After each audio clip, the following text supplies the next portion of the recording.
కృష్ణా జలాల మీద ఆ రోజు పాలమూరు రంగారెడ్డి ప్రాజెక్టు విషయంలో పొద్దున్న లేస్తే హరీష్ రావు గారు మహా గొప్పగా ఆయనకే అన్నీ తెలిసినట్టుగా తెలంగాణ ప్రజల్ని పక్కదో పట్టిస్తున్నారు. ఈరోజు వాస్తవం తెలిసింది.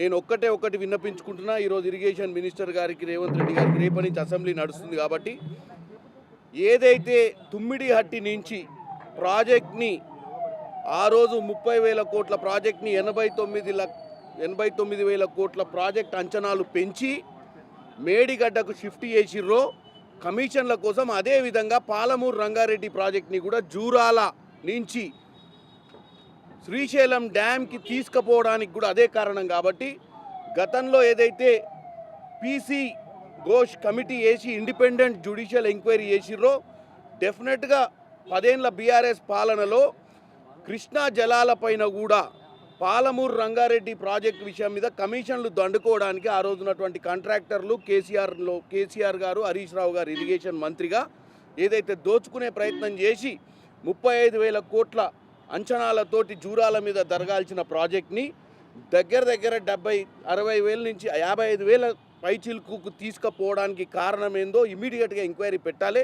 తెలంగాణ ప్రజల ముందు నీళ్లు, నిధులు, నియామకాల నినాదంతో ఏదైతే ఈ మామ అల్లుళ్ళు, ఈ కుటుంబ సభ్యులు అందరు కలిసి మభ్యపెట్టి తెలంగాణ తెచ్చి 10 ఏళ్లలో నిజంగా ఓన్లీ కాళేశ్వరాన్ని కూలేశ్వరం చేసి దోసుకుర్రు అనుకున్నాం.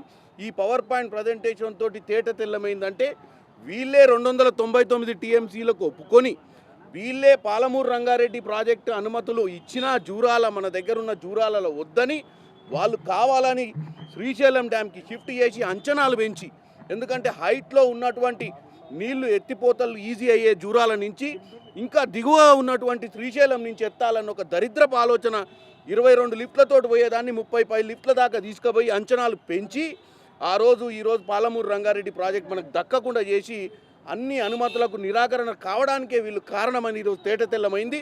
తెలంగాణ ప్రజల ముందు కేసీఆర్ గారు అసెంబ్లీకి అటెండ్ అయ్యి ఈరోజు పవర్ పాయింట్ ప్రజెంటేషన్ ద్వారా ఏదైతే చెప్పిర్రో దాన్ని వాళ్ళు కూడా, ఎందుకంటే క్లియర్ కట్గా ఈరోజు జూరాల మీదనే కనుక 70 టీఎంసీలు ఏదైతే మొదలనుకున్న దాని ప్రకారం కనుక చేసి ఉంటే ఈరోజు తెలంగాణకు పాలమూరు రంగారెడ్డి ప్రాజెక్ట్ కంప్లీట్ అయ్యి 5 సంవత్సరాలు అయ్యేది. కానీ కమిషన్లకు కకృతి పడి దాన్ని శ్రీశైలం వైపు తిప్పడం, శ్రీశైలం నుంచి ఉన్న పంపుల కంటే ఎక్కువ పంపులు పెట్టి కమిషన్లు దండుకోవాలని ఒక దరిద్రపు ఆలోచనతో కేసీఆర్ చేసిన దానికి ఈ యొక్క కృష్ణా జలాల పైన దక్షిణ తెలంగాణ అన్యాయం జరిగిందని ఈరోజు తేట తెల్లమైంది. సరే, కేసీఆర్ వస్తున్నారా? మీరు ఏం చెప్తున్నారు? కేసీఆర్ వస్తాడో లేడో నన్ను కాదు అడిగేది, వాళ్ళని అడగండి. కేసీఆర్ రావాలని మేము కోరుకుంటున్నాం.